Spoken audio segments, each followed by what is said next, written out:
Hello, welcome to AKSIS daily current అఫైర్స్లో భాగంగా జనరల్గా మనము ఆన్లైన్ షాపింగ్ చేసేప్పుడు కావచ్చు, ఆన్లైన్లో ఫుడ్ ఆర్డర్ పెట్టుకున్నప్పుడు కావచ్చు, మొబైల్ రీఛార్జ్ చేసుకోవడానికి మన దగ్గర ఉన్నటువంటి ప్లాట్ఫామ్స్ ఏవైతే ఉంటాయో అవి యూజ్ చేసినప్పుడు మనకు ప్రైస్ ఏమో ఒకలాగా చూపిస్తుంది. చెక్అవుట్ అయ్యే టైం పీరియడ్కి ఎక్కువ అడిషనల్ ఛార్జెస్ అన్నీ కూడా అక్కడ బనాయించడం జరుగుతుంది. ఉదాహరణకి 199 రూపీస్ ఉందనుకోండి, మనం చెక్అవుట్ అయ్యే టైం కల్లా 230 రూపీసో 220 రూపీసో చూపిస్తుంది. సో ఈ అంశాన్ని మనము డ్రిప్ ప్రైజింగ్ అంటాం.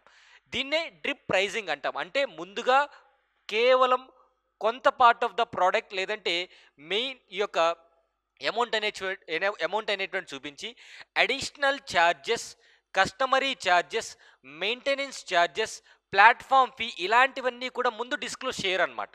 సో తర్వాత ఏమవుతుంది, మనం చెక్అవుట్ అయ్యే టైంకి మళ్ళీ వెనక్కి రాలేం కాబట్టి ఎథికల్గా కూడా మనం బౌండ్ అయిపోయి ఇంకా పే చేస్తాం.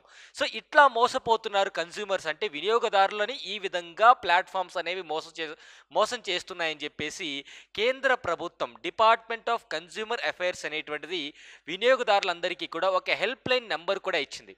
అండ్ మేజర్గా మనకి ఆన్లైన్ ప్లాట్ఫామ్స్ ఇలా చేస్తున్నాయి అండ్ ఈ విధంగా చేయడం అనేది ఎథికల్ బిహేవియర్ కాదు అన్నట్టుగా కూడా మనకి మెన్షన్ చేయడం జరిగింది. సో ఈ కాంటెక్స్ట్లో అసలు డ్రిప్ ప్రైజింగ్ అంటే ఏంటి? ఈ డ్రిప్ ప్రైజింగ్ అంటే సింపుల్గా ఇక్కడ చూడండి, నార్మల్గా ఇక్కడ షూ ప్రైస్ ఎంత ఉంది? 4070 రూపీస్ ఉంది. 4700 అనేటువంటిది ఈ యొక్క షూ ప్రైస్.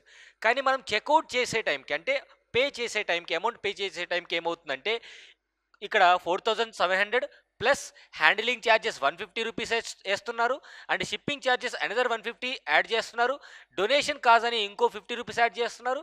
అండ్ అదేవిధంగా ప్లాట్ఫామ్ ఫీజ్ 80 రూపీస్ యాడ్ చేస్తున్నారు. టోటల్గా 4700 అని అనుకొని మనము బై చేయాలనుకున్నది ఈ ఫీజెస్ అన్నీ కూడా యాడ్ చేసి, ఈ అడిషనల్ ఛార్జెస్ అన్నీ కూడా యాడ్ చేసి 5130 రూపాయలు ఛార్జ్ చేస్తున్నారు.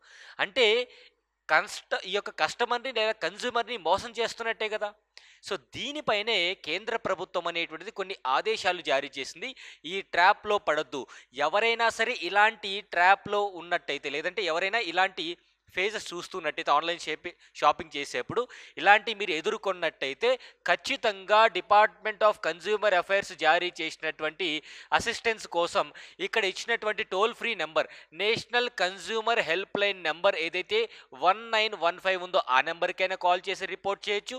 లేదంటే వాట్సాప్ అసిస్టెన్స్ కూడా ఇక్కడ మీకు నెంబర్ అనేటువంటిది కేంద్ర ప్రభుత్వంలో ఉన్నటువంటి డిపార్ట్మెంట్ కన్జ్యూమర్ అఫైర్స్ డిపార్ట్మెంట్ అనేటువంటిది ఇవ్వడం జరిగింది.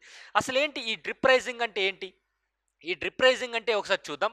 డ్రిప్ ప్రైజింగ్ వచ్చేసి మనకి మీనింగ్ కంప్లీట్గా ఇక్కడ ముందుగా కొంత భాగాన్ని చూపిస్తారు. ముందుగా కొంత భాగాన్ని అమౌంట్ అనేటువంటి చూపించిన తర్వాత ఇక్కడ డ్రిప్ ప్రైజింగ్ చూడండి. ఇక్కడ ఏమవుతుందంటే ప్రైజింగ్ టెక్నిక్ అంటాం దీన్ని. సో దీన్ని ఈ యొక్క ఆన్లైన్ ప్లాట్ఫామ్స్లో ప్రైజింగ్ టెక్నిక్. ఏంటి ఈ టెక్నిక్? ఇనీషియల్గా ఏమవుతుందంటే అడ్వర్టైజ్ అమౌంట్ వాళ్ళు కొంత భాగం మాత్రమే ప్రైస్ చూపిస్తారు. ఇదిగో మీ ప్రైస్ వచ్చేసి ఇదని చెప్పేసి. తర్వాత చెక్అవుట్ అయ్యే టైంకి ఏమవుతుందంటే దాన్ని హెడ్లైన్ ప్రైస్ అంటాం. ముందుగా అదే చూపిస్తారు, దాన్ని హెడ్లైన్ ప్రైస్ అంటాం. చెక్అవుట్ అయ్యే టైంకి ఏమవుతుందంటే కంప్లీట్గా ఈ అడిషనల్ ఛార్జెస్ అన్నీ కూడా పడతాయి, దాన్ని హిడెన్ ఛార్జెస్ అంటాం. ఇట్లా ఈ యొక్క సొసైటీలో ఉన్నటువంటి సామాన్యులందరినీ కూడా లేదా కన్జ్యూమర్స్ అందరినీ కూడా మోసం చేస్తున్నారని చెప్పేసి కేంద్ర ప్రభుత్వం ఈ హిడెన్ ఛార్జెస్ పైన ఉక్కుపాదం మోపడానికి మాత్రమే ఈ యొక్క టోల్ ఫ్రీ నెంబర్స్ అనేటువంటి ఇవ్వడం జరిగింది. సో ఈ కాంటెక్స్లో మీరు చూస్తే అసలు కీ పాయింట్స్ ఏం చూసుకోవాలి మనము?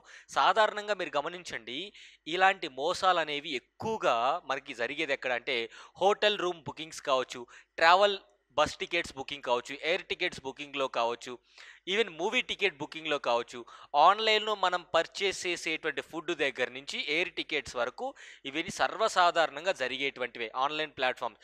ఈవెన్ మీరు మొబైల్ రీఛార్జ్ చేసుకున్నప్పటికీ కూడా మొబైల్ రీఛార్జ్ అంతా 299 ఉంటుంది, కానీ ప్లాట్ఫామ్ ఫీజు అనేది యాడ్ చేస్తారు. ప్లాట్ఫామ్ ఫీజ్ యాడ్ చేద్దని చెప్పట్లేదు. ఇక్కడ కన్జ్యూమర్ అఫైర్స్ ఏం చెప్తుందంటే ముందు ఒక ప్రైస్ చూపించి చెక్అవుట్ అయ్యేటప్పుడు ఇంకొక ప్రైస్ చూపించవద్దు, అది మోసం అని తెలియజేస్తుంది అనమాట. సో ఇంక్రిమెంటల్ డిస్క్లోజర్ అంటే ఈ అడిషనల్ కాస్ట్లు ఛార్జెస్ అన్నీ కూడా దాచిపెట్టి తర్వాత అవన్నీ కూడా అందరికీ చెక్అవుట్ అయ్యే టైంకి చూపిస్తున్నారు. Common usage. So this strategy is prevalent in hospitality, అంటే సర్వసాధారణంగా ఆన్లైన్ బుకింగ్స్లో ఇవి ఎక్కువగా ఉంటాయని చెప్తున్నారు. అండ్ కన్జ్యూమర్ ఇంపాక్ట్ అవుతున్నాడు. దీనివల్ల కన్జ్యూమర్ అనేటువంటి వ్యక్తి ఇంపాక్ట్ అవుతున్నాడు. సో, ఫైనల్‌గా ఏమవుతుంది? అటు వెనక్కు రాక, అటు ముందుకు వెళ్ళలేక ప్రైస్ అంతా ఎక్కువైపోయి ఫ్రస్ట్రేషన్ వచ్చేసి, సో, ఇట్లా బిహేవియరల్ చేంజెస్ అనేటువంటివి వస్తున్నాయి. సో, ఎగ్జాంపుల్ వచ్చేసి మనకి మేజర్‌గా ఎయిర్‌లైన్ టికెట్స్ ప్రైస్ ఒకలాగా ఉంటుంది. చెక్‌ఔట్ అయ్యే టైంకి మనం పే చేయాల్సింది ఎక్కువగా ఉంటుంది. దాంట్లో ఆ చార్జెస్, ఈ చార్జెస్ ఎక్స్‌ట్రా ఏస్తూ ఉంటారు. సో, ఇవి కీ పాయింట్స్ అన్నమాట. ఇనీషియల్ అడ్వర్టైజ్‌మెంట్‌లో ఒకలాగా చూపించి, తర్వాత బుకింగ్ చార్జెస్ అని, సర్వీస్ చార్జెస్ అని, క్రెడిట్ కార్డ్ ఫీజ్ అని చెప్పేసి యాడ్ చేస్తూ ఉంటారు. సో, ఆల్రెడీ మీరు చూసారనుకుంటాను. ఈ యొక్క కన్జ్యూమర్ అఫైర్స్‌కి సంబంధించినటువంటి వాట్సాప్ అకౌంట్ ఏదైతే ఉందో, ఈ వాట్సాప్‌కి కూడా మీరు కంప్లెయింట్ చేయవచ్చు. రెస్పాన్స్ అనేటువంటిది క్విక్‌గా మీకు రావడం జరుగుతుంది. సో, దీన్నే డ్రిప్ ప్రైసింగ్ అంటాం. ఏదంటే హెడ్‌లైన్ ప్రైస్ ఒకలాగా ఉంటుంది. హిడెన్ చార్జెస్ ఒకలాగా ఉంటాయి. ముందు మనకి చూపించేటువంటి ప్రైస్ ఒకటి, చెక్‌ఔట్ అయ్యే టైంకి ప్రైస్ అనేటువంటిది ఇంక్రీజ్ అవుతుంది. సో, దీన్ని ఈ యొక్క ఆన్‌లైన్ పరిభాషలో డ్రిప్ ప్రైసింగ్ అంటాం. దీనిపైన కేంద్ర ప్రభుత్వం అనేటువంటి తీసుకొచ్చినటువంటి ఇనిషియేటివ్స్ అని చెప్పుకోవచ్చు. Thank you so much.